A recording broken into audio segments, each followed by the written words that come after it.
Imagine the fear. The fear of not knowing what's happening, where you're going, what the next step is, what the end game is. All you know is that people that really don't like you have just loaded you on to a cattle car. You and about 100 other people just like you.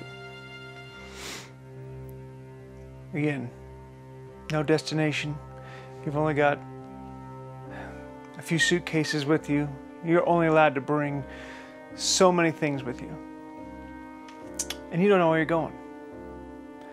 You've been crammed on a train for days. Rolling, rocking around. It's hot, it's sweaty. People are crying. People are passing out. You've got one bucket to share amongst all 100 of you as a form of bathroom. No food, little water. Imagine that fear. Imagine that uncomfortable situation. You want to be angry. You want to cry. You want to do all kinds of things, but you can't. Because you've got your children with you. Your loved ones, your family. You're trying to be strong for one another. Even though deep inside, you're scared to death.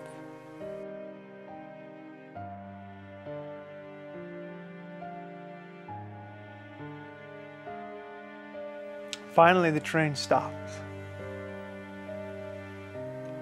You get out, a little bit of freedom, but there's voices, there's people yelling at you from all around you. You don't know them. You may or may not understand what language they speak. You know it's German. And then they separate you. Men over here, women and children over here. And they separate you even more. Elderly, younger children, teenage children. They're taking your things. They're pointing. They're screaming. They all have guns. They have sticks to beat you with. You catch a fleeting glimpse of your family as you're separated. You don't know where they're going. You don't know where you're going. All you know is that when you ask where you're being taken and where your family's going, somebody tells you, you'll see them soon. You'll see them soon. Something like that.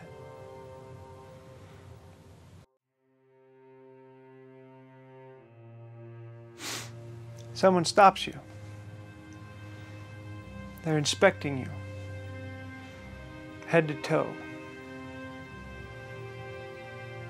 And they tell you to go to the right.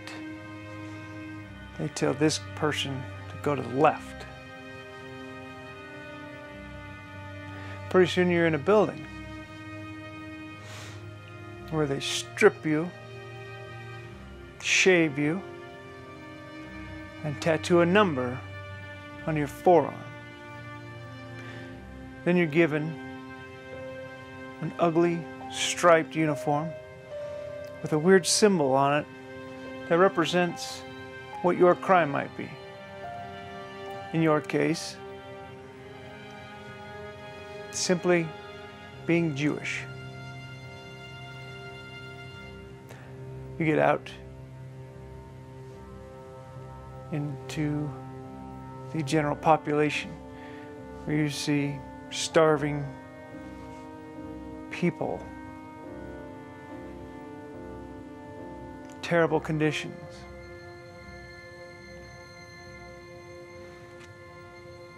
When you're lucky, you'll be fed. You'll get a daily portion of maybe bread, maybe soup that's been prepared in ugly, dirty vats in mass. But for the most part, you're going to starve.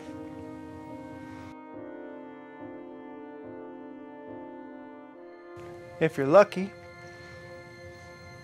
you'll get to share a bunk with 5 or more people. You'll lay on top of each other, crisscross, head to toe, on top of each other. And if you're really lucky, you won't get beaten that day.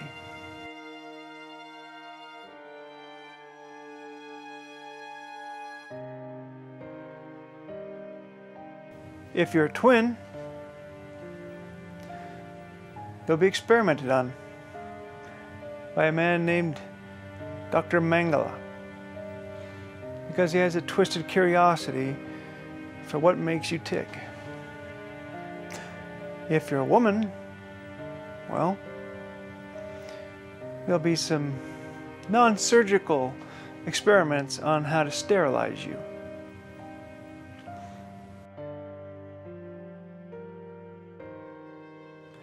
Your thoughts turn to your family. Those last images burn into your head of them crying and being taken away to who knows where. You wander the camps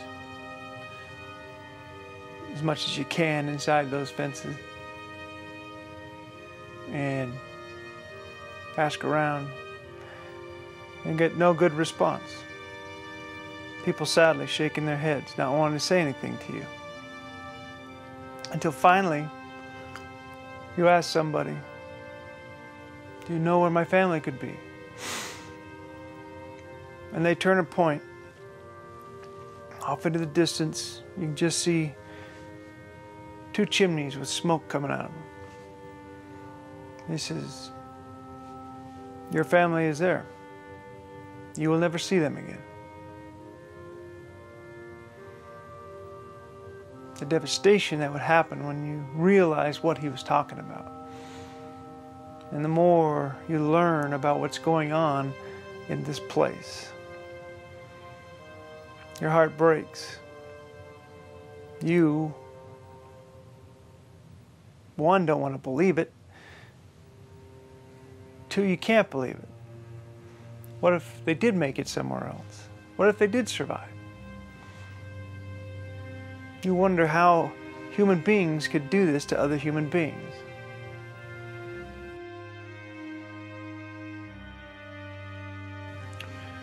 That building is a crematorium connected to a gas chamber. But when the people got off the train, they were told it was a shower. They would go in there to be clean. Then they would be able to find work. They take their belongings, they put them in a pile. Get all these people shoved into a room. There's even fake shower heads mounted to the walls. But there's also something else they're going to notice. They notice that these walls have scratch marks in them. But why? What sense does that make? It's only after they shut the door and then you hear the clanking of something falling down through these chimneys behind metal grating so that you can't tamper with what's inside. What's inside are canisters of gas. Those canisters will completely engulf that entire room. The lucky ones won't last very long. The stronger of the bunch may last upwards of 20 minutes. After 20 minutes, the screams are over. and the bodies are moved into the crematorium,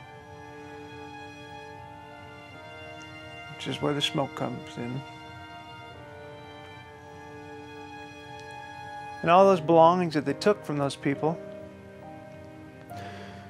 will be sorted. The junk will be destroyed. The good stuff, that goes back to Germany, where it'll be used for civilian use or German industry use, whatever's most helpful for them.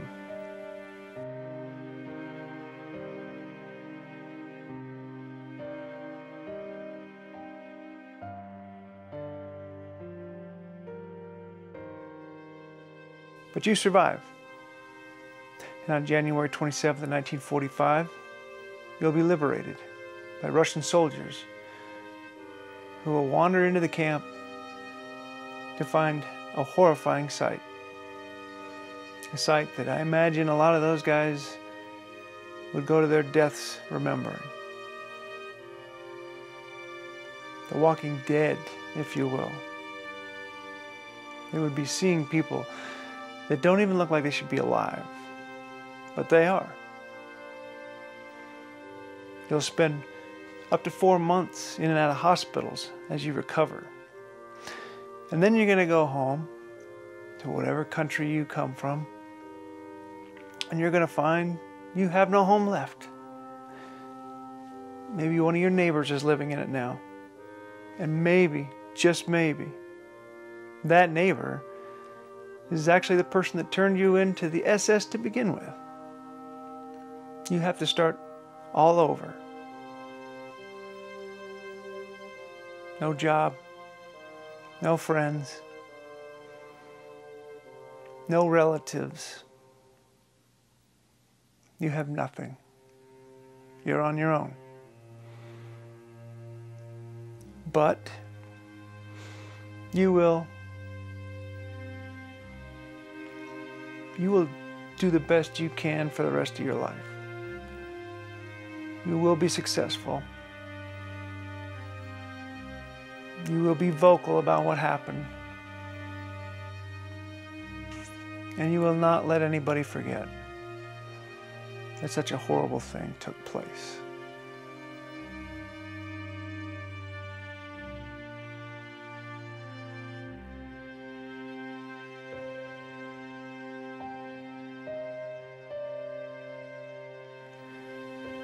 What I've shown you today and the story I've told is based on what I experienced when I was at a special exhibition at the Ronald Reagan Presidential Library in Simi Valley, California recently.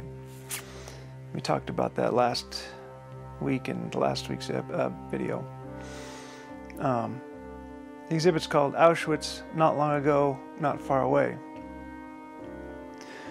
It has over 700 artifacts that were found at Auschwitz after liberation in 1945.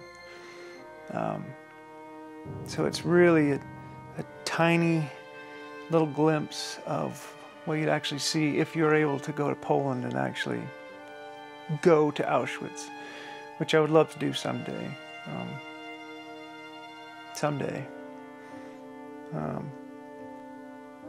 But the more I've learned just doing research, even for this video as well as the show,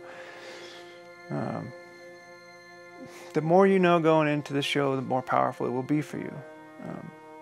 In fact, I think I'm going to go back a second time, because I spent almost too much time trying to document it for this video that I don't think I took it all in.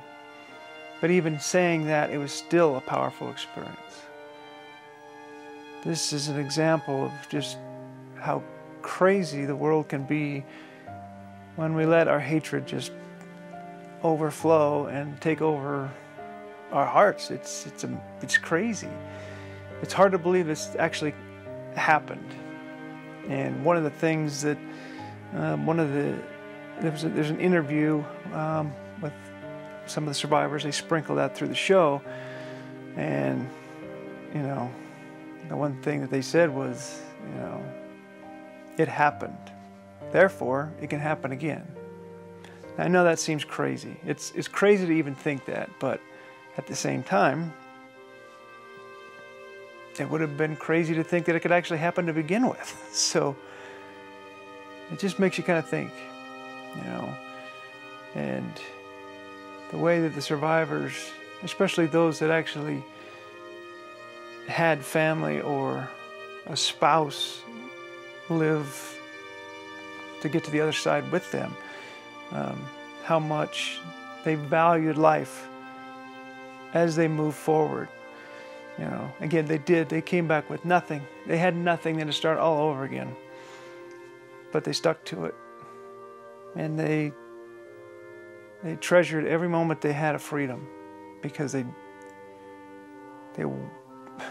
for 4 or 5 years, or however long they were there, bouncing from camp to camp, every single day, waiting for their last moments, not knowing when it was going to come.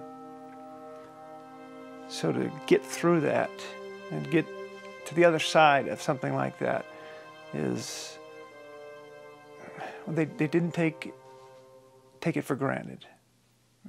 So hearing these people's stories is amazing. And obviously we're losing them every day, just like we are the World War II soldiers. You know, time goes on. They aren't going to be around to tell their stories forever. So it's up to our newest generations to continue to tell those stories so that nobody forgets what happened. As hard as it is to talk about, we need to remember that. And we need to stop hating.